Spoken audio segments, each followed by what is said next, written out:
જય શ્રી કૃષ્ણ. પુષ્ટિમાર્ગ હવેલી કીર્તન ચેનલમાં સર્વે ભગવદીય વૈષ્ણવોનું હાર્દિક સ્વાગત છે. જય શ્રી કૃષ્ણ. શરૂઆત કરતા પહેલા એક કલ્પના કરીએ. અત્યંત આકરો ઉનાળો છે. હા. જમીન સૂર્યના તાપથી ધગધગી રહી છે અને એવામાં એક નાનકડું બાળક ખુલ્લા પગે માટીમાં રમતું રમતું દોડીને ઘરમાં આવે છે. જી. એના પગમાં કદાચ કોઈ કાંટો વાગ્યો છે, નાજુક ત્વચા પર પરસેવો વહી રહ્યો છે અને આખો ચહેરો ગરમીથી એકદમ લાલઘૂમ થઈ ગયો છે. બરાબર છે. એવા સમયે એક માતાની સૌથી પહેલી પ્રતિક્રિયા શું હોય? શું એ માત્ર એક કપડાથી પરસેવો લૂછીને બેસી જશે? ના, માતાનો જીવ એ બાળકનો બધો જ થાક, બધી જ પીડા જાણે પોતાનામાં ખેંચી લેવા તડપતો હોય છે. સાચી વાત. આજની આપણી આ ગહન ચર્ચા, આ ઊંડાણપૂર્વકનું અધ્યયન બસ આ જ સહજ અને અત્યંત પવિત્ર માતૃત્વની ભાવના પર આધારિત છે. આજનો આપણો વિષય છે પુષ્ટિમાર્ગમાં આવતો હિંડોળા મનોરથ. અદ્ભુત વિષય છે. સામાન્ય રીતે દર્શન કરવા જઈએ ત્યારે આપણને કદાચ એવું લાગે કે આ કોઈ સુંદર રંગબેરંગી ઉત્સવ છે. પણ શું ખરેખર આટલું જ છે? કે પછી આખા બ્રહ્માંડને ચલાવનાર સ્વયં પરબ્રહ્મ એવા પ્રભુના શ્રીઅંગનો શ્રમ, એમનો થાક ઉતારવાનો આ કોઈ અત્યંત ગુપ્ત અને અંગત પ્રયાસ છે?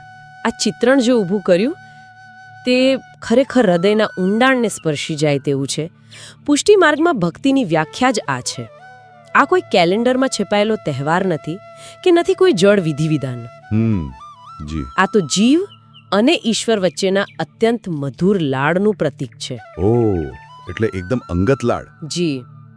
હિંડોળા મનોરથને જો સાચા અર્થમાં સમજવો હોય તો સૌથી પહેલા આપણે ભૂલી જવું પડે કે સામે જે બિરાજમાન છે તે કોઈ સર્વશક્તિમાન ઈશ્વર છે. અચ્છા. એમની એ ભવ્ય પૂજાને થોડીવાર માટે બાજુ પર મૂકવી પડે અને પોતાના પ્રાણથી પણ અધિક વહાલા એક નાનકડા બાળકના લાડની કલ્પના કરવી પડે. એક એવું બાળક જે આખો દિવસ જંગલમાં ગાયો ચરાવીને રમીને થાકી ગયું છે અને આપણે એક માતાના ભાવથી તેને લાડ લડાવી રહ્યા છીએ. એટલે જ તો મારો આ દ્રષ્ટિકોણ થોડો બદલાયો છે. જ્યારે આપણે પ્રભુને ઈશ્વર મટાડીને બાળક માનીએ ત્યારે સેવાની આખી પરિભાષા જ બદલાઈ જાય છે. બિલકુલ બદલાઈ જાય. પણ મારા મનમાં એક બહુ જ મૂળભૂત, કદાચ થોડો ભૌતિક પ્રશ્ન ઊભો થાય છે. હા, જણાવો. જો આખી ભાવના શુદ્ધ વાત્સલ્યની જ હોય અને પ્રભુના શ્રીઅંગને માત્ર શીતળતા જ આપવાની હોય તો હાથ પંખો પણ પવન આપી જ શકે ને? બહુ જ વ્યાજબી પ્રશ્ન છે. હા, કારણ કે પંખાથી પણ તો પરસેવો સુકાઈ જ જાય અને ઠંડક મળે. તો પછી લાકડા કે ચાંદીનું આટલું મોટું માળખું ઊભું કરવું, તેને શણગારવું અને તેમાં ઝૂલાવવા, આ હિંડોળા પાછળનું મનોવિજ્ઞાન બરાબર શું છે? આનો ઉત્તર જ પુષ્ટિ માર્ગની ખરી સુંદરતા છે. પંખાથી માત્ર પવન જરૂર આવે અને કદાચ શરીરને થોડી બાહ્ય ઠંડક પણ મળે, પણ ઝૂલાની ગતિમાં એક અદ્ભુત અનોખો લય હોય છે. જુઓ, કેવું છે ને કે ક્યારેય કોઈ નાના, થાકેલા અને રડતા બાળકને જોયું છે? હા, ઘરમાં જોતો જોઈએ છીએ. જ્યારે એ બાળક અત્યંત બેચેન હોય ત્યારે માતા તેને માત્ર પલંગ પર સુવડાવીને પવન નથી નાખતી. ના, બિલકુલ નહીં. એ તો તરત જ એને ખોળામાં લઈ લે અથવા ખભા પર માથું રાખીને થપથપાવે. બરાબર. માતા તેને પોતાના ખભા પર અથવા ઘોડિયામાં સુવડાવીને હળવેથી ઝૂલાવે છે. વિજ્ઞાન પણ સ્વીકારે છે કે આ જે લયબદ્ધ ગતિ છે તે બાળકના મગજ અને તેના સ્નાયુઓને એક ગહન શાંતિ આપે છે. વાહ! શ્રી મહાપ્રભુજીએ માતાની આ જ સહજ જૈવિક વૃત્તિને પકડી છે. માતૃત્વની એ જ પરાકાષ્ઠાને એક દિવ્ય આધ્યાત્મિક સેવાનું રૂપ આપી દીધું છે. એટલે હિંડોળો એ માત્ર પવન ખાવાનું સાધન નથી, એ પ્રભુને માનસિક અને શારીરિક વિશ્રામ આપવાની ગોદ છે. વાહ! આ તો મેં ક્યારેય વિચાર્યું જ નહોતું. એટલે કે માતાના હૃદયના ધબકાર અને ઘોડિયાની ગતિ, એ બંનેનો સમન્વય પ્રભુની સેવામાં આવી જાય છે. સાચી વાત છે. આ સહજ માતૃત્વની વાત આપણને પુષ્ટિમાર્ગના બે બહુ જ શક્તિશાળી સિદ્ધાંતો તરફ દોરી જાય છે. કયા બે સિદ્ધાંતો? મેં સાંભળ્યું છે કે આખા મનોરથનો પાયો શ્રમહરણ અને વાત્સલ્ય પર રહેલો છે. જી. શ્રમહરણ એટલે થાક દૂર કરવો. એ કદાચ પહેલાના જમાનામાં વધારે પ્રસ્તુત હતું, કારણ કે કલ્પના કરીએ તો વ્રજના એ ગાઢ જંગલોમાં સવારથી સાંજ ગાયો ચરાવતા આપણા નાના કાનુડાને ખુલ્લા પગે કેટલાય કાંટા વાગ્યા હશે. બિલકુલ વાગ્યા હોય. ગરમ માટી અને કાંકરા ખૂંચ્યા હશે. એટલે એમને શ્રમ તો પડ્યો જ હોય ને. હા, અને આ માત્ર ઐતિહાસિક કલ્પના નથી. વૈષ્ણવો માટે આ માત્ર કોઈ પુસ્તકમાં વાંચેલી કથા નથી. આ હૃદયમાં અનુભવાતી એક જીવંત પીડા છે. વ્રજની ઋતુઓનો વિચાર કરો.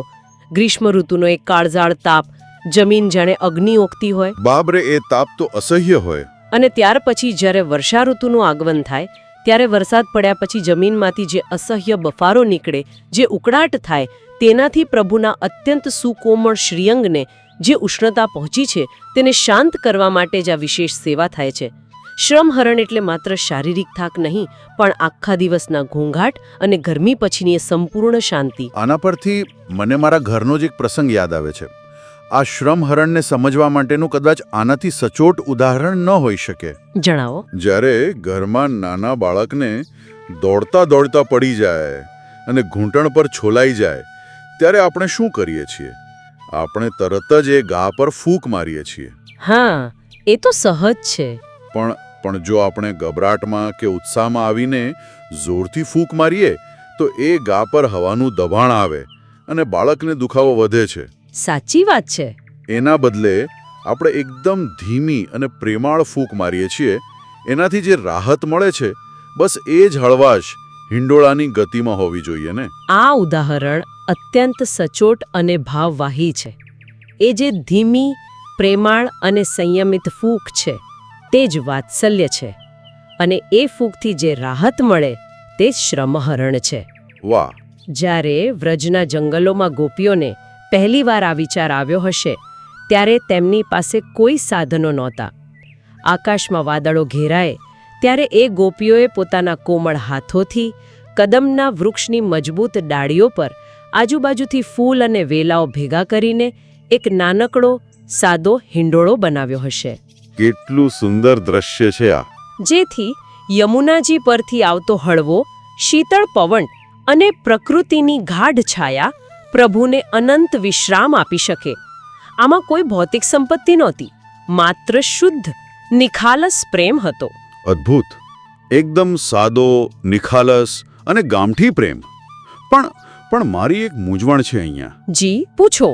જો આખી વાત આટલા સાદા વાત્સલ્યની જ હોય અને પ્રભુને એ કદમના વૃક્ષ પર બંધાયેલા સાદા ફૂલ કે વેલાના હિંડોળાથી જ સંતોષ મળી જતો હોય તો પછી મારો એ પ્રશ્ન છે કે જે કદાચ ઘણા આધુનિક લોકોના મનમાં પણ આવતો હશે. કયો પ્રશ્ન? અધિક માસમાં કે ઉત્સવોમાં આપણે હવેલીઓમાં જઈએ ત્યારે ત્યાં લાખો રૂપિયાના, સોનાના, ચાંદીના કે હીરા મોતીથી જડેલા અત્યંત ભવ્ય હિંડોળા જોવા મળે છે. શું આ એક પ્રકારનો વિરોધાભાસ નથી? બહુ જ ઊંડો પ્રશ્ન છે આ. જો પ્રભુ ભાવનાના ભૂખ્યા હોય તો આટલો બધો આર્થિક ખર્ચ શા માટે? આટલી બધી ભવ્યતા અને સંપત્તિનું પ્રદર્શન આપણને પેલા ગોકુળના સાદા વાતાવરણથી, એ પવિત્ર ગોપીભાવથી દૂર નથી લઈ જતો? આ પ્રશ્ન ખરેખર આવશ્યક છે. આજના સમયમાં ઘણા વિચારશીલ લોકોના મનમાં આ દ્વંદ ઉઠતો હોય છે. જુઓ, કેવું છે ને કે આને આપણે માત્ર એક સામાજિક કે આર્થિક દ્રષ્ટિકોણથી નથી જોવાનું. હવેલીઓમાં જે ભવ્યતા દેખાય છે તે કોઈ દેખાડો કે સામાજિક સ્પર્ધા બિલકુલ નથી. તો પછી એ શું છે? આને આપણા પુષ્ટિ માર્ગમાં દ્રવ્ય શુદ્ધિ કહેવાય છે. દ્રવ્ય શુદ્ધિ એટલે કે ધનની શુદ્ધિ? બરાબર. દ્રવ્ય એટલે આપણી સંપત્તિ, આપણું ધન, અને શુદ્ધિ એટલે તેને પવિત્ર કરવું. કલ્પના કરો, નંદ બાબા તો વ્રજના રાજા છે. તેમની પાસે અપાર સમૃદ્ધિ અને સંપત્તિ છે. હા, એ તો છે. હવે જ્યારે કોઈ ભક્ત પાસે ઉત્તમ સંપત્તિ હોય છતાં તે પ્રભુ માટે બજારમાંથી કોઈ સસ્તી વસ્તુ લાવીને વાપરે અને એમ કહે કે પ્રભુ તો માત્ર ભાવના ભૂખ્યા છે, એમને સોના ચાંદીથી શું ફરક પડે, તો ત્યાં ક્યાંક એક સૂક્ષ્મ અહંકાર અને ભયંકર કંજૂસાઈ છુપાયેલી છે. એ પોતાના ધન પ્રત્યેનો મોહ છોડી શકતો નથી. ઓહ, આ દ્રષ્ટિકોણ સાવ નવો છે મારા માટે. એટલે કે ભાવનાના નામે પોતાની ઉત્તમ સંપત્તિ બચાવી લેવી અને પોતાના સ્વાર્થ માટે વાપરવી એ સાચો પ્રેમ નથી. પોતાની પાસે જે કંઈ પણ સર્વશ્રેષ્ઠ છે, આખા બ્રહ્માંડની સૌથી સુંદર, મૂલ્યવાન વસ્તુ તે પોતાના માટે ન રાખતા પ્રભુના ચરણોમાં અર્પણ કરી દેવી, તે જ સાચું સમર્પણ છે. બરાબર, સમજાયું? જ્યારે કોઈ વૈષ્ણવ સોના, ચાંદીનો કે મોતીનો હિંડોળો સિદ્ધ કરે છે ત્યારે એ પોતાની સંપત્તિનું પ્રદર્શન નથી કરતો. એ એના હૃદયનો ઉભરો છે કે મારી પાસે જે કંઈ પણ શ્રેષ્ઠ છે તે મારા પ્રભુનું જ હોવું જોઈએ. આનાથી એના ધન સાથે જોડાયેલો જે અહંકાર છે તે ઓગળી જાય છે. આ દ્રવ્ય શુદ્ધિ છે. સમજાયું. આ ભવ્યતા પાછળ આર્થિક સમર્પણ અને અહંકાર ઓગાળવાની બહુ મોટી ભાવના છે. પણ મેં મારા અમુક વાંચનમાં એવું પણ નોંધ્યું છે કે આ સામગ્રીઓની પસંદગી પાછળ માત્ર ધન જ નહીં પણ એક અત્યંત ચોક્કસ આયુર્વેદિક અને ભૌતિક વિજ્ઞાન પણ છુપાયેલું છે. જી બિલકુલ છે. એટલે કે હવેલીમાં જે દર્શન થાય છે તે કંઈ અનાયાસે નથી હોતા. મેં નોંધ્યું છે કે આ સમયે પ્રભુના શ્રીઅંગ પર કોઈ ભારે કે ગરમ શણગાર નથી હોતા. અત્યંત હળવા સુતરાઉ એટલે કે બારીક કોટનના વાઘા હોય છે અને વાતાવરણમાં મલ્હાર રાગ અને ઝૂલાના ખાસ કીર્તનો ગવાતા હોય છે. આ બધું કઈ રીતે કામ કરે છે? આ પુષ્ટિમાર્ગનો એક અદ્ભુત પાસું છે જેને આપણે સેવા પ્રણાલીનું વિજ્ઞાન કહી શકીએ. પ્રાચીન સમયમાં જ્યારે આજના જેવા એર કન્ડિશનર કે આધુનિક સુવિધાઓ ન હતી ત્યારે પ્રભુને વાસ્તવિક શીતળતા કેવી રીતે આપવી? સાચા મોતી, કાચના ટુકડા, શુદ્ધ ચાંદી અને તાજા ફૂલો, આ કોઈ સામાન્ય સજાવટની વસ્તુઓ નથી. અચ્છા, તો એનું વૈજ્ઞાનિક કારણ શું છે? આ બધી જ સામગ્રી આયુર્વેદિક રીતે વાતાવરણનું તાપમાન ઘટાડવાનું કામ કરે છે. ચાંદી અને કાચ ઉષ્ણતાને પકડી રાખતા નથી પણ તેને ફેંકી દે છે. એટલે દર્શનમાં જે કાચના કે અરીસાના, જેને આપણે આરસીના હિંડોળા કહીએ છીએ, તે માત્ર સુંદરતા વધારવા કે પ્રકાશના પરાવર્તન માટે નથી હોતા. માત્ર સુંદરતા માટે બિલકુલ નહીં. કાચ અને અરીસાઓ ચક્ષુ શૈત્ય એટલે કે આંખોને ઠંડક આપવાનું કામ કરે છે. અરીસાઓ જગ્યાને વિશાળ બતાવે છે જેથી માનસિક રીતે પણ બફારાનો અહેસાસ ઓછો થાય છે. વાહ, આ તો કમાલ છે. અને જ્યારે તાજા ગુલાબ કે મોગરાના ફૂલનો હિંડોળો બને ત્યારે તે ફૂલોમાં રહેલું જળતત્વ ધીમે ધીમે બાષ્પીભવન પામે છે અને જ્યારે હિંડોળો ઝૂલે ત્યારે એ ફૂલોમાંથી પસાર થતી હવા રૂમમાં એક પ્રાકૃતિક એર કન્ડિશનર જેવી ઠંડક ફેલાવે છે. આ સીધું ભૌતિક વિજ્ઞાન છે. આ તો ખરેખર અદ્ભુત છે. એટલે એ સામગ્રી પોતે જ વાતાવરણનું તાપમાન ઘટાડીને પ્રભુનું શ્રમહરણ કરે છે. અને વસ્ત્રોમાં પણ એવું જ હશે ને? જી, વસ્ત્રોનો ભાર એકદમ ઓછો રખાય છે જેથી પ્રભુના સુકોમળ અંગ પર જરાય શ્રમ ન પડે, પરસેવો ન થાય. અને પેલો મલ્હાર રાગ? સંગીતનું પોતાનું એક વિજ્ઞાન છે. સાચા અને શુદ્ધ સ્વરમાં ગવાયેલો મલ્હાર રાગ વાતાવરણમાં આંદોલનો ઉત્પન્ન કરે છે જે માનસિક શાંતિ આપે છે અને ક્યારેક વાસ્તવિક વરસાદને પણ આમંત્રિત કરે છે. એટલે કે સ્પર્શ, સુગંધ, દર્શન અને શ્રવણ, આ ચારેય ઇન્દ્રિયો દ્વારા પ્રભુને સંપૂર્ણ શીતળતા આપવાની આ એક અત્યંત વૈજ્ઞાનિક અને ભાવવાહી પદ્ધતિ છે. સ્પર્શ, સુગંધ, દર્શન અને શ્રવણ, બધી જ ઇન્દ્રિયોનો સમન્વય. આ જાણીને તો હવે જ્યારે પણ હિંડોળાના દર્શન કરીશું ત્યારે તેનો આનંદ અને સમજણ ખરેખર બમણા થઈ જશે. ચોક્કસથી. પણ આ તો હવેલીની અને સમૃદ્ધિની વાત થઈ. હવે આપણે એક બહુ જ વ્યવહારુ પ્રશ્ન પર આવીએ. હા, પૂછો. એક સામાન્ય વૈષ્ણવ જે કદાચ કોઈ 10મા માળે આધુનિક સિમેન્ટના ફ્લેટમાં રહે છે, તે પોતાના ઘરમાં આ પ્રાચીન લીલા કેવી રીતે જીવંત કરી શકે? કારણ કે માત્ર કોઈ ઐતિહાસિક સ્થળની કે હવેલીની ભૌતિક નકલ કરવાથી તો ગોપી ભાવ ના આવી શકે ને? બરાબર છે. તો ઘરમાં આ સેવા સાચી રીતે, સાચા ભાવથી કેવી રીતે સિદ્ધ કરવી જોઈએ? જો કેવું છે ને કે શ્રી મહાપ્રભુજીનો આ માર્ગ કોઈ ભૌતિક સ્થળની બાહ્ય નકલ કરવાનો છે જ નહીં. એ તો પોતાના હૃદયને જ વૃંદાવન બનાવવાનો માર્ગ છે. અચ્છા, હૃદયને જ વૃંદાવન. ઘરમાં સેવા કરતી વખતે સૌથી પહેલો અને અંતિમ નિયમ એક જ છે, માત્ર અને માત્ર પ્રભુના સુખનો વિચાર. ઘરમાં કોઈ મોંઘા હિંડોળા લાવવાની જરૂર નથી. લાકડાનો કે ફૂલનો સાદો હિંડોળો જાતે બનાવી શકાય. ઋતુના સુંદર તાજા ફૂલો અને વેલાઓ ગૂંથીને તેને પ્રેમથી સજાવી શકાય. એટલે સામગ્રી ભલે સાદી હોય પણ ભાવ સર્વોચ્ચ હોવો જોઈએ. અને ઘરમાં વાતાવરણને અનુકૂળ કરવા શું કરી શકાય? ઋતુ અનુસાર પ્રભુને અત્યંત હળવા, બારીક અને સુતરાઉ વાઘા ધારણ કરાવવા જોઈએ. સુગંધ માટે ખાસ કરીને ગુલાબ કે ખસનું અસલ ઇત્ર વાપરવું જોઈએ.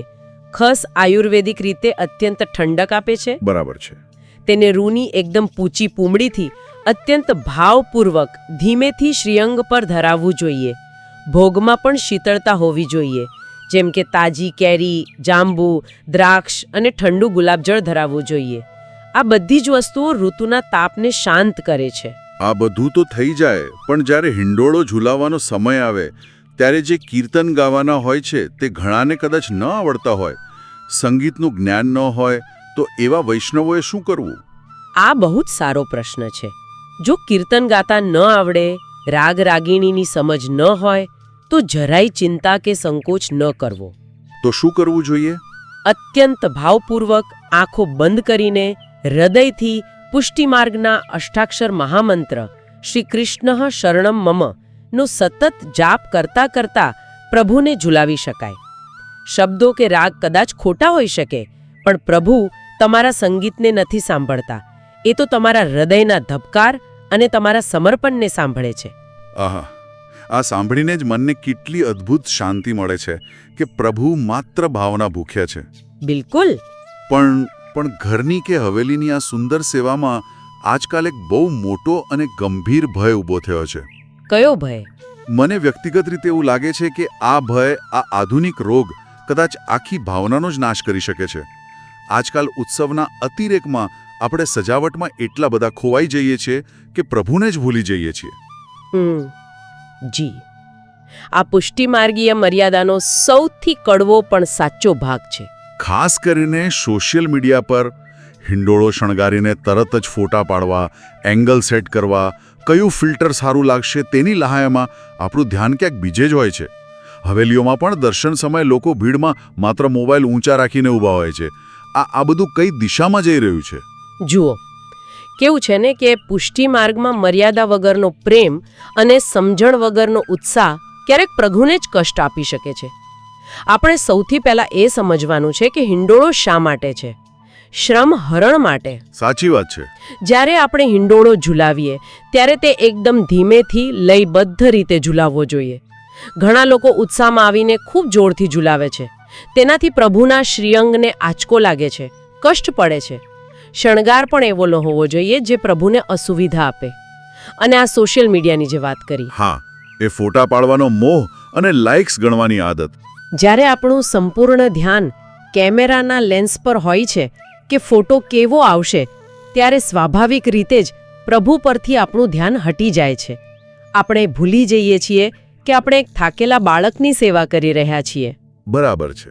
આ સેવા કોઈ પડોશીને બતાવવા માટે, કોઈ સામાજિક પ્રતિષ્ઠા ઊભી કરવા માટે કે ફેસબુક પર લાઇક્સ મેળવવા માટે બિલકુલ નથી. જો તમારું ધ્યાન પ્રભુના સુખ પર જ નથી, તો પછી શ્રમહરણ કેવી રીતે થશે? આપણા વડીલો અને આચાર્ય ચરણો બહુ સ્પષ્ટ કહે છે કે જ્યાં પ્રદર્શન શરૂ થાય છે ત્યાંથી વાત્સલ્ય અને ભક્તિ અદૃશ્ય થઈ જાય છે. આ સેવા માત્ર અને માત્ર પ્રભુના અંગત સુખ અને શ્રમહરણ માટે જ હોવી જોઈએ. ખરેખર, જ્યાં પ્રદર્શન શરૂ થાય ત્યાંથી વાત્સલ્ય અદૃશ્ય થઈ જાય છે. આ એક વાક્ય આખી ચર્ચાનો, આખા અધ્યયનનો સાર છે. આના પરથી એટલું તો સ્પષ્ટ થાય છે કે હિંડોળો માત્ર એક લાકડાનો કે ચાંદીનો ટુકડો નથી. આ કોઈ ફર્નિચર નથી, પણ તે જીવ અને ઈશ્વરને જોડતો વાત્સલ્યનો એક દિવ્ય સેતુ છે. બિલકુલ. આ ઊંડાણપૂર્વકના અધ્યયનના અંતે મારા મનમાં એક બહુ જ ગહન વિચાર આવે છે, જે હું સૌની સાથે વહેંચવા માંગીશ. ચોક્કસ. આપણે હિંડોળાના મનોરથ માટે માત્ર વર્ષા ઋતુની કે શ્રાવણ મહિનાની જ કેમ રાહ જોઈએ? વિચાર કરો, જો આપણું આખું જીવન, આપણા મધુર શબ્દો અને આપણા ક્રોધ પરનો કાબુ જ પ્રભુ માટે એક શીતળ હિંડોળો બની શકે તો? જી. જ્યારે આપણે રસ્તા પર કોઈની સાથે ઝઘડતા નથી, જ્યારે આપણે આપણા પરિવારના સભ્યો સાથે અત્યંત શાંતિથી અને પ્રેમથી વર્તીએ છીએ, જ્યારે આપણે આપણા અહંકારને બાજુ પર મૂકી દઈએ છીએ, તો શું એનો અર્થ એ નથી કે આપણે અજાણતા જ આખા બ્રહ્માંડમાં દરેક જીવમાં રહેલા એ જ પ્રભુનો થાક ઉતારી રહ્યા છીએ? અદ્ભુત. શું આપણું શાંત અને પ્રેમાળ વર્તન પ્રભુ માટે બારે માસ ઝૂલતો એક અદ્રશ્ય હિંડોળો ન બની શકે? આ વિચારવા રહેવું છે. નમ્ર વિનંતી છે કે પુષ્ટિમાર્ગ હવેલી કીર્તન ચેનલને લાઇક કરી સબસ્ક્રાઇબ કરશો અને આ વિડીયોને અન્ય વૈષ્ણવો સાથે જરૂર શેર કરશો. જય શ્રી કૃષ્ણ.